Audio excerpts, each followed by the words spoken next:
Hello, I'm Beth Joey and welcome back to my YouTube channel. If you are new here, welcome.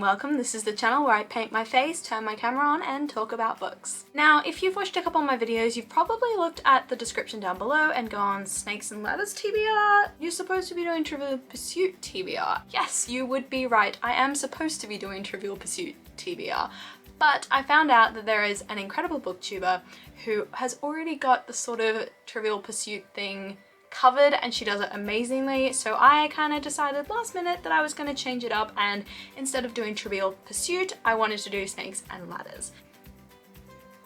My little avocado man keeps falling over, so I've got to keep propping him up against the pillows. I'm going to try and keep this video fairly short as I pick 5 books that I want to read in February using my new TBR game. How the game will work is I will roll the dice starting on this little square down here, and whatever I land on, as Snakes and Ladders goes, I then move my little piece along. Obviously, as the usual Snakes and Ladders game goes, if I land on a space with a ladder on it, I go straight up to the ladder to the next prompt.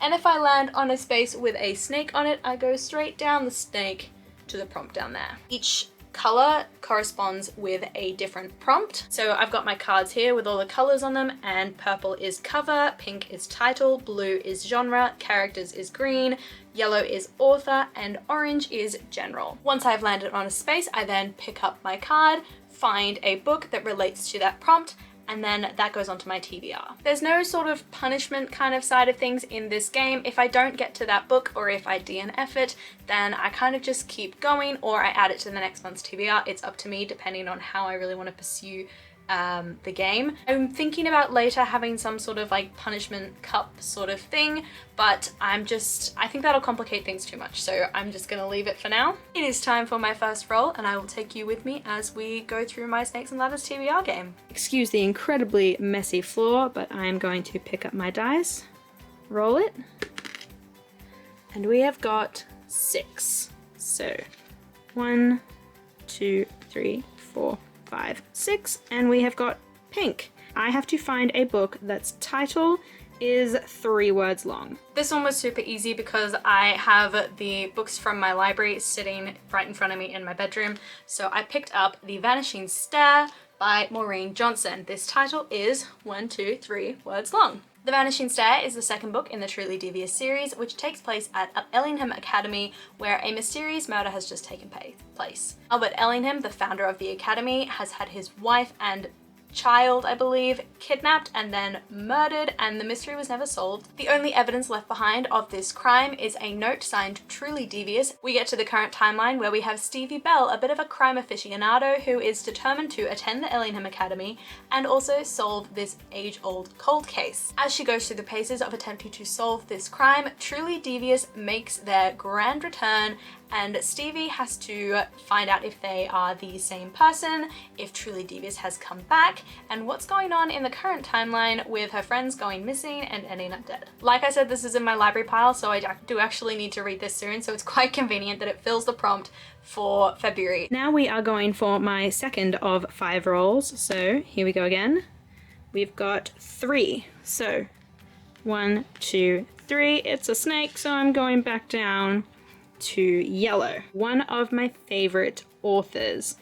That is going to be so easy. One of my favorite authors at the moment is Alice Oseman, who is the author of the Heartstopper graphic novel series. I have read volume 1 and volume 2, but I am super keen to get stuck into volume 3, which also featured in my book haul video just this last Tuesday, so go give that a watch if you haven't already. Heartstopper follows 2 boys, Charlie and Nick, as they're going through the paces, trying to find themselves in high school and trying to understand and come to terms with some things about themselves that they've only recently discovered as they grew this friendship and relationship with each other. Charlie is an openly gay kid at the school who received a bit of bullying when he came out and is therefore dealing with the sort of repercussions of that in terms of mental health, so he has a lot of anxiety and he second guesses himself a lot. Nick is your stereotypical manly man. He plays rugby, he's quite popular at school, and he's always thought of himself as straight until he builds this relationship with Charlie and he begins to wonder about his own sexual identity. So that's kind of the basis of volume 1. Obviously I'm in volume 3, so I'm going to pick this up in February as well.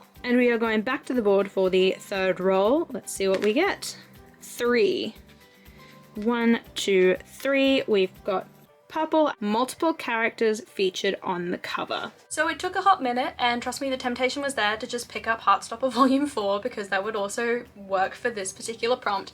But instead I decided to go for something different, and I went with Fire by Destiny Soria. This particular edition I believe I received in Fairy Loot, which you can usually tell, yep, so it's got like the inside cover there, so that usually means Fairy Loot. And it follows two sisters who I believe they live in a world where dragon slaying is kind of like the done thing. The relationship between dragons and humans is just not there. They're seen as a threat. So these two girls have been raised to become dragon slayers. But Dani's never really been into what her sister Eden has been into. She has always been more lenient towards dragons, and soon she creates a magical bond with a dragon and is slowly sort of tempted towards the protection of them rather than the hunting. As Dani begins to question everything she thought she knew, Eden sees it as her sister being drawn to the wrong side, and so she believes she must do everything to bring her back into check and to protect her from these fierce dragons. Now these two sisters are on opposite ends of an impending war, but at the end of the day they're playing with magic that is more powerful than they ever could possibly imagine, and something deadlier is even waiting for them in the shadows as well.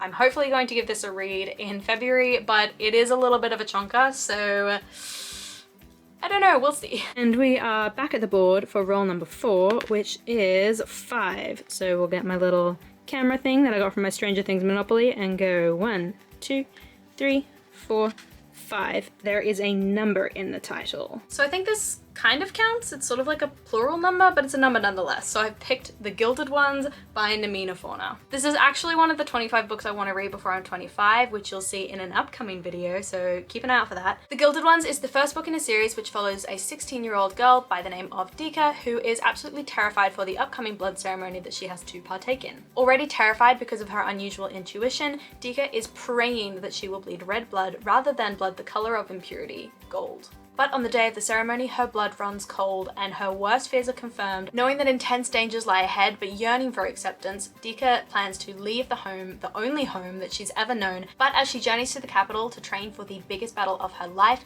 Dika learns that not everything or everyone is as it seems. I am excited to read this and hopefully actually read it in February. And we are going back to the board for our very last roll, which will be 2. 1, 2, which is blue, and I have to pick a thriller. And I'm going for another recent purchase, which is Girl A by Abigail Dean. Girl A is about a woman by the name of Lex Gracie, otherwise known as Girl A because she was the one girl in her family to escape from what she calls the House of Horrors, which was sort of like a cult-like family, and then she was able to go out and reach the police or help and save her other siblings. Her father never left the House of Horrors, but ever since that day, her mother has been imprisoned for the events that took place in that house. Now Lex has always been living her life to try and leave everything behind, leave that history behind, until the day that her mother dies in prison and leaves her and her siblings this house. Lex and her siblings determine to go back and make it a force for good, but first they must come to terms with the relationships they lost with each other and the horrors that took place in that house before they're able to do anything with it. This is one that I have been meaning to read for a really long time, haven't gotten around to, so I am excited to pick it up. I'm not gonna say that Snakes and Ladders TBR did me wrong, but it definitely picked a few books that I wasn't actually planning on reading anytime soon. Here is my stack now. So we've got Girl A by Abigail Dean, we've got The Vanishing Stair by Maureen Johnson, we've got The Gilded Ones by Namina Forna, we've got Fire by Destiny Soria, and Heartstopper by Alice Oseman. As always, let me know in the comments down below if you've read any of these books, if you've loved any of them, what you think of my new game, if you're particularly looking forward to Fictional Pursuit, or if you kind of prefer this one better. And then of course, like, subscribe, and hit that notification bell to be notified when I release new content, but you don't have to because what am I, like just a normal person on YouTube? And I will see you in my next video. Bye!